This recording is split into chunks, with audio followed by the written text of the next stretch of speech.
Hello everyone, তো চলে এলাম আজকে আবার একটা ছোট্ট মিনি ব্লগ নিয়ে। তো আজকে আমাদের দুটো অনুষ্ঠানে নেমন্তন্ন রয়েছে, তো দুটোই নিমন্ত্রণ বাড়ি যাওয়া লাগবে। তো প্রথম যে বাড়িটা এখন যাব সেটা হচ্ছে আজকে বৈষ্ণব সভা যেটা হয়, তো সেই বৈষ্ণব সভা দিচ্ছে একটা জেঠিমার বাড়িতে।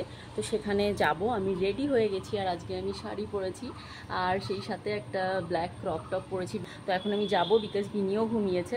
তো বিনি যেহেতু আরেক বাড়ি যাওয়ার আছে, ওটা বিকালে মানে সন্ধ্যাবেলায়। তো ভালোই হয়েছে, মানে বিনি ঘুরে এসছে অলরেডি একবার। তো বিনি এখন ঘুমিয়ে থাকতে থাকতে হচ্ছে আমি গিয়ে, মানে শাশুড়ি মা শ্বশুর মশাই সবাই চলে গেছে। তো জয় যাবে না, আজকে জয়ের ছুটি রয়েছে, ও বাড়িতেই থাকলো, বিনিকে দেখবে। তো আমি এখন ঝটপট করে যাব, গিয়ে একটুখানি গান টান শুনবো, বিনি ঘুম থেকে উঠলে তারপর ভেবেছি ওকে নিয়ে একবারে প্রসাদ টসাদ খেয়ে আসবো। তো চলো যাই, আর গিয়ে তোমাদের সমস্তটা দেখাচ্ছি, মানে কেমন হয় বৈষ্ণব সভা। যদিও আমি আগে যাইনি, বাট আজকে ফার্স্ট টাইম, তো যাব, গিয়ে দেখব, সমস্তটা তোমাদের সাথে শেয়ার করব। তো চলো জলদি জলদি করে যাই আর তোমাদের সাথে সবটা শেয়ার। তো ফাইনালি চলছি একা একা, দিনই নেই, আমি একা, একটু কেমনই লাগছে, বাট শাশুড়ি রয়েছে। তো আমি জলদি জলদি করে যাই, কারণ একদম একটুখানি গিয়ে ঠাকুরের কথা না শুনলে একটু কেমনই ব্যাপার হয়ে যায়। তো যার জন্যে বিনি ঘুমিয়েছে, এই ফাঁকেই আমি যাচ্ছি যাতে করে আমি গিয়ে একটু বসতে পারি।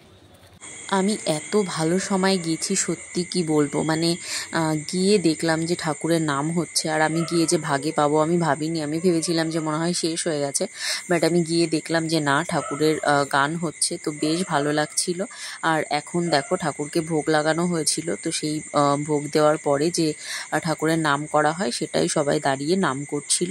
আর এই যে হচ্ছে আমাদের ঠাকুরের ভোগ, দেখো কি সুন্দর করে গুছিয়ে করেছে। আর এই বৈষ্ণবরাই কিন্তু সমস্তটা অ্যারেঞ্জ করে, রান্না করে, খাবার দেয়। আর এই যে এখন আমরা খেতে বসে গেছি, এই যে আমি আর এই যে হচ্ছে শাশুড়ি মা, তো দুজন খেতে বসে গেছিলাম একসাথে। আর এখানে দেখো খাবার স্টার্ট, এখানে দিয়েছিল লাল শাক, বেগুনি, ভাত, এখানে দিয়েছিল কচুর যে ডগা হয় সেটা, এখানে দিয়েছিল হচ্ছে পাঁচমিশালি একটা সবজি, এখানে দিয়েছিল ডাল, পনিরের তরকারি, আরও আছে গাইস দাঁড়াও, এখন আছে হচ্ছে পাঁপড়, চাটনি, আরও আছে আর এখন আছে দেখো সন্দেশ, আর হচ্ছে তোমার পায়েস। তো ফাইনালি গাইজ বাড়িতে চলে এলাম। তো ফার্স্ট টাইম এরকম একটা এক্সপিরিয়েন্স করেছি, বিকজ মানে বৈষ্ণব সভাতে আমি এর আগে কোনো দিন যাইনি। তো বৈষ্ণব সভাতে ফার্স্ট টাইম। তো সবেমাত্র আমি খাওয়া দাওয়া করেছি, শাশুড়ি এখনও আসেনি, আমি চলে এসেছি, কারণ বিনিকে তোমাদের বলেছিলাম ঘুম পাড়িয়ে রেখে গেছি। তো বিনি অলরেডি এসে দেখি কেবলই ঘুম থেকে উঠেছে। তো আমার খাওয়া দাওয়া কমপ্লিট। কিছু দেয় ওরা, মানে নিজেরা ওনরা আর কি রান্নাবান্না করে পরিবেশন করে, ওনরাই খাবার দাবার দেয়। তো বেশ ভালো ছিল সমস্ত এক্সপিরিয়েন্সটা, মানে মানে এরকমভাবে মানে অ্যাটেন্ড করা বা বৈষ্ণব সভা, যেটা ফার্স্ট টাইম, আমার খুব ভালো লেগেছে। তো যাই হোক, কেমন লাগলো তোমাদের এই মিনি ব্লগটা দেখতে অবশ্যই কমেন্টে জানিও। তো দেখা হচ্ছে নেক্সট ব্লগে, বাই।